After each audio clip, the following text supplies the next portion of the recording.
How do we listen closely to our clients? And what are the techniques involved in the listening process? Now, too often, when we listen, do we listen just with the issues, the problem, or are we listening to the person? Well, in this episode, we're going to discover the core competency for listens actively.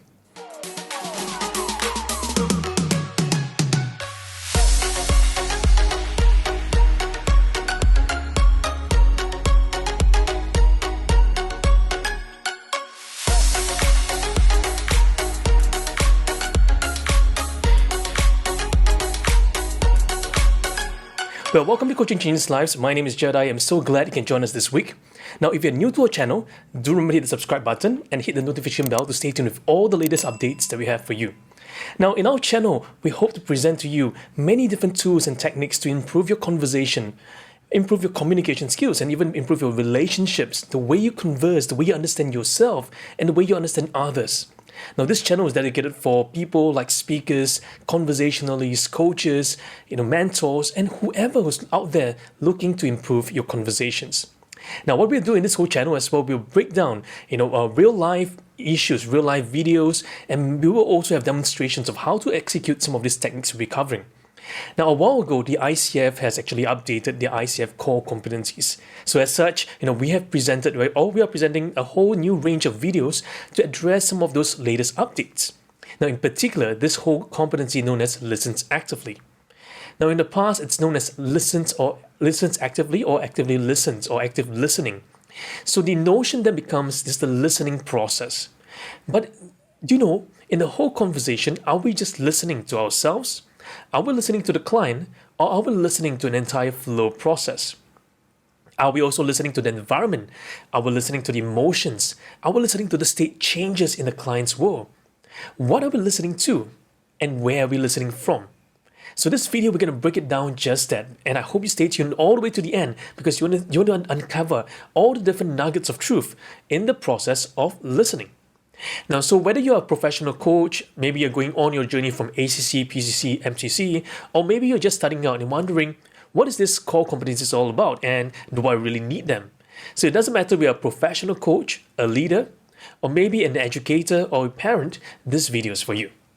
So one of the big confusion that many people have is that coaching is about listening, questioning. It's much more than that. It's not just listening to the words, but listening to the totality of the person. Now, what do we mean by listening to the totality of the person? Is it just listening to the emotions? Is it just listening to the perceptions? Is it listening to the thoughts and understandings? Or what does it comprise? So let's take a look at the ICF definition for listens actively. Now, the ICF says this: focus on what the client is and is not saying to fully understand what is being communicated in the context of the client's systems and to support the client's self-expression. Now, I love how it's defined here. So it's focusing on what the client is and is not saying. So too often, as coaches, as speakers, as parents, we tend to listen to just what is spoken to us. For example, as a parent, you can say, "Wow, my kid is telling me, Mom, I'm hungry. Dad, I'm hungry. Dad, I want this. Mom, I want that." So you're only listening to the surface level. Or as a coach, you might be hearing your client says this, right? The client might come to you and say, "Well, coach, I want to achieve this. I want to achieve that, but I just can't. I want to lose the weight. I want to achieve my goals. I've been trying so hard. I'm trying to break my habits." So you're hearing just the surface issue. Now, what we want is to listen also to the underlying issue, not just the issues on the surface that we can see, but the deep-rooted issues. So that's why it's also saying not what the client is not saying, to fully understand what is being communicated in the context. Now, this also prevents us from over-listening. Now, sometimes as coaches, we might over-listen. And what do we mean by over-listen?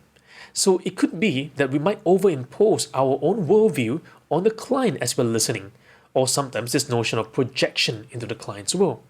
So we might project ourselves on the client. Now, sometimes we might also do this thing called transference and counter-transference. Now, what is that? Well, we cover that in our Mastering Coaching, our Team Leadership Performance Coaching, and our Transformative Neuro-Linguistics Programming Coaching Program. So if you have never considered, or you're considering joining us in one of our coaching certification program, I encourage you to join us in all three programs, right? Because all the three programs are designed specifically to help you improve better your communication skills. So this idea of transference comes across whether the client is transferring onto us their emotions, their perceptions, the past, or we are transferring to them. For example, maybe the client's story might have triggered a memory of my past, might have triggered certain emotions, and I'm being transferred. And there's a counter-transference of the effect as well. So as the client is sharing, those emotions are being transferred to me, and there's counter-transference that's coming out of me.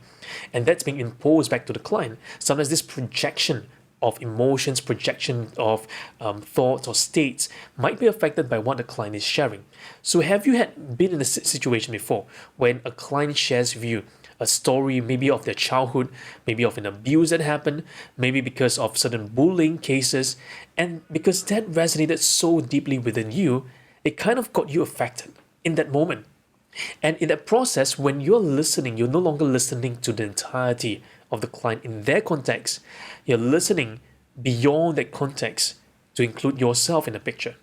So we want to be able to dissociate ourselves from the context so we can listen fully in the context of what the client is facing. And that's why it's about the context of the client's systems and to support the client's self-expression. So it's not about the coach's self-expression, but it's about supporting the client's self-expression. So there's several points here we want to break down, and I want to bring you through all these different points. Let's take a look at this. Point number one says this: considers the client's context, identity, environment, experiences, values, and beliefs to enhance understanding of what the client is communicating.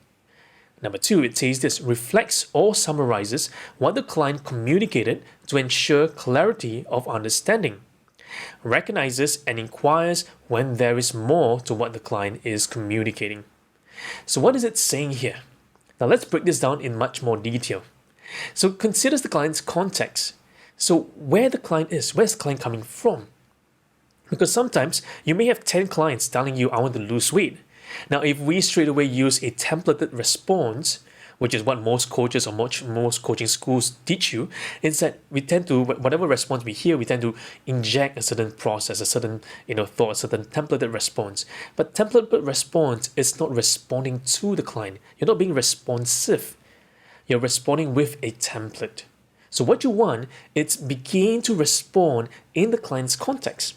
So even if the client brings up an issue, which you have heard probably 1,000 different times, you want to take a step back, hold, pause, and just listen to the totality or the entirety of where the client is coming from. Be curious to inquire about the context of that situation, the context of that inquiry. Next, it's about the identity, environment, experiences, values, and beliefs, because all this intertwine with each other. With the context in which the client is operating in that environment, plus their past experiences and their very present moment experiences, in association or in coherence with their values and beliefs, it will produce a certain behavioral outcome. These are the different nuances that makes things different. For example, we could have two different people having the same experience, same context, same environment, same experiences, same past experiences, but because their values and beliefs are different, their principles for lives are different, the resultant behavior, resultant action becomes different. So one thing you must be clear is this: as we are listening to the client, we're listening beyond the behaviors, we're listening beyond those actions, we're listening to underlying those beliefs, those intricacies that the client is not saying or expressing out to us. And that's what we're listening to. So point two says this: it reflects or summarizes what the client communicated to ensure clarity and understanding. So what do we mean by reflects and summarizes or summarizes? So sometimes, as the client is sharing certain thoughts, certain ideas, or certain comments, we're reflecting certain phrase, certain words, certain key concepts, or certain interesting patterns that is arising back to the client. Or sometimes the client may actually produce a lot of content. They may share quite a sum of things. And that's when we might want to summarize the initial content or the context of the content so that the client can better, move forward in the conversation. Now, sometimes as the client shares a certain emotions and the emotion might trigger a negative response, so we might then nuance that in a less negative way. For example, the client says, I want to die, I want to die, I want to die, right? I feel like killing myself. Now, those languages sometimes can come across as very disempowering. So what we could then do is to summarize that, or we might reflect that back in a lower tone. For example, we might just lift it up from killing myself, I feel like dying, I feel like, ending my life, this kind of really, really strong negative words. We might say, hey, when we feel so down and dejected and no one seems to understand us. So we might then reduce that. Now, sometimes we do this, it's so that the client doesn't stay too far in down the negative. We might bring the client up. So that is when we take a step up in that approach to really reduce the meanings attachment that the client has in their context. Now, sometimes the clients express certain words, but they don't really mean what they say.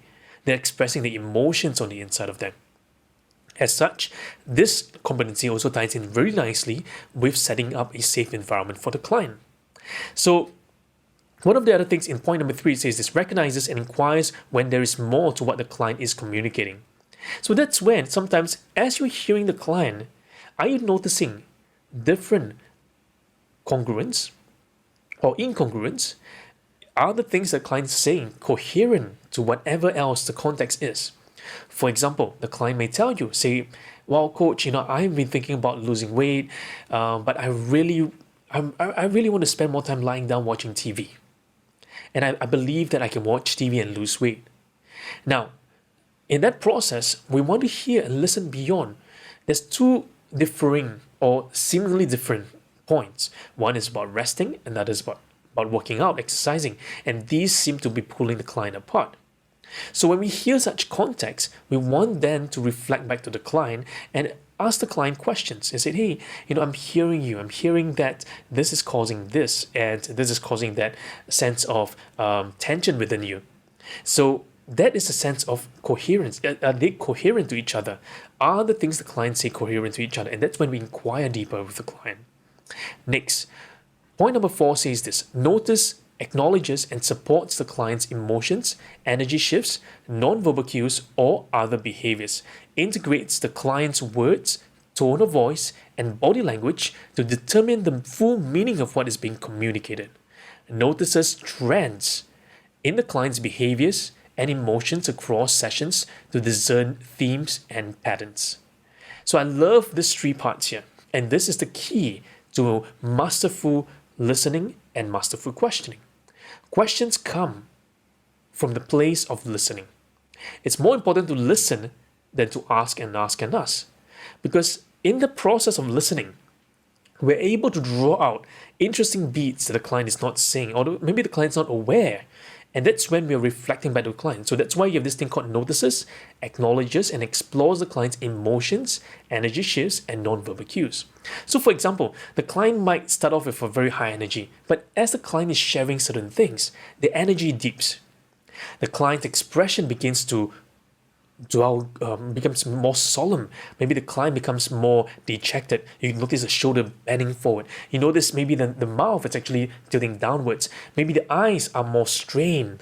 Maybe they are more darkened. So when you notice little shifts like that, as a coach, you want to reflect this to the client, acknowledge, and also take a chance to dive deeper, giving some moment of pause for the client to fully express themselves in that moment, what's really happening on the inside of them. Now, perhaps the client is remembering something. Perhaps the client is seeing something.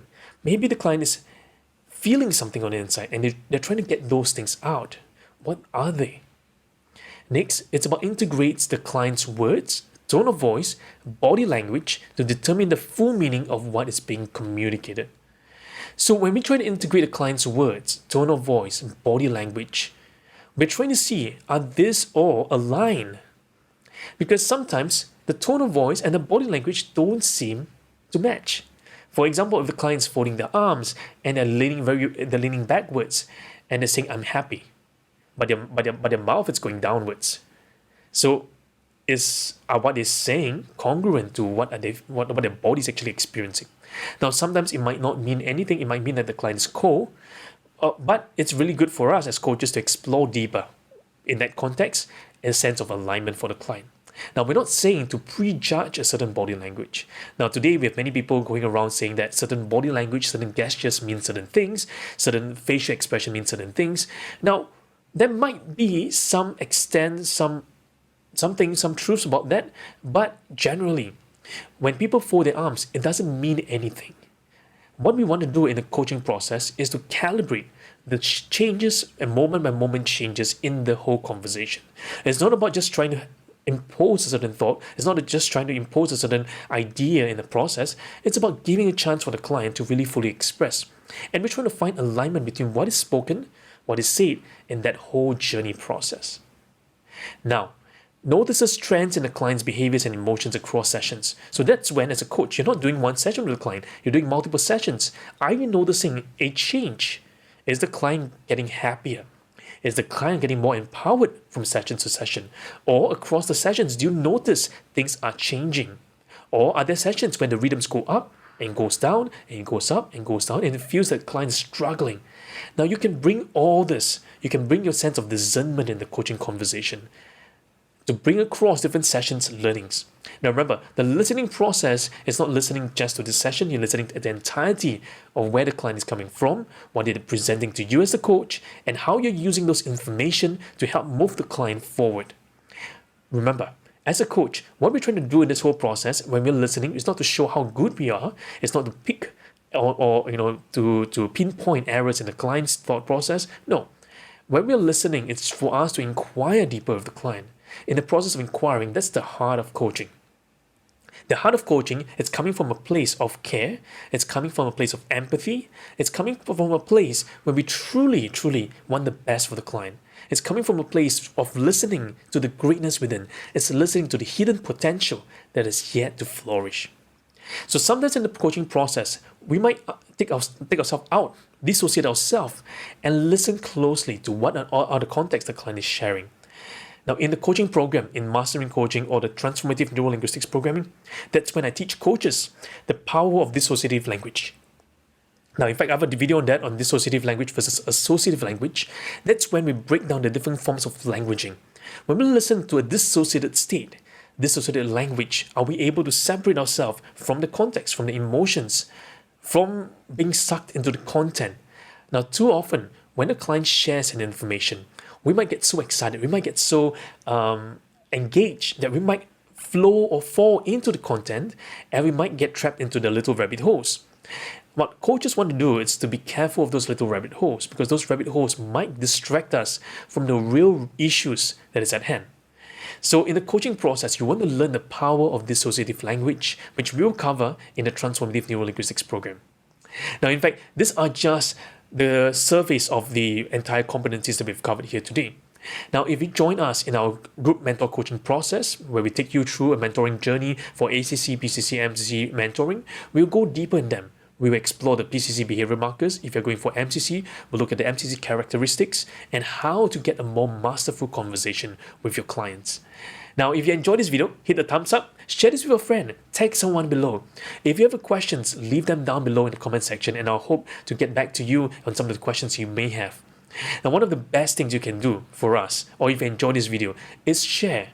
Subscribe to this channel. Let more people know because our mission is to impact and empower 1 million coaches around the world. And every video I will try to bring to you fresh ideas and concepts to really teach coaches around the world and to spread the message of how coaching changes lives. And this is the power of coaching. Coaching is not about trying to force feed something. Coaching is about change. Coaching is about helping people to learn better about themselves. The greater the awareness of self, the greater the level of options for you to decide of how you want to make those choices. Remember, the responsibility rests with you and you have the full ownership over your life. And that's the beauty of coaching. In the process of listening actively, we're listening beyond words, we're listening beyond the emotions, we're listening to the totality of the person. Listening not to the problem, but listening to the person in front of us today. So if you like this video, share this with your friends and stay tuned because every week we have fresh video contents for you. So you want to keep yourself updated, hit the notification button because you don't want to miss any of this video out. Until next time, this is Jedi here, the Coaching Changes Lives, and I look forward to seeing you at one of our events, whether it's in Mastering Coaching, Team Leadership Performance Coaching, or Transformative Neuro-Linguistics Programming, and we take you through the NLP Practitioner level, NLP Master Practitioner level. We also have programs on Metaphorium, the engineering of metaphors. Those are exciting programs. Now, if you say you want a coach, you need a coach to help you and to guide you through this whole journey, and you really want to engage a coach, reach out to us. You can contact us down below at coach@coachingchangeslives.com, and then you can reach out to us if you have inquiries about our programs, or you want to engage a coach to really help you on your life journey or your careers, your leadership. We have an array of coaches specializing in different areas, from women empowerment to youth, to children, to parenting, to executive coaching, leadership coaching, team coaching. So my hope is that we want to make a world a different place, one conversation at a time. So until next time, this is Jedi here, signing off.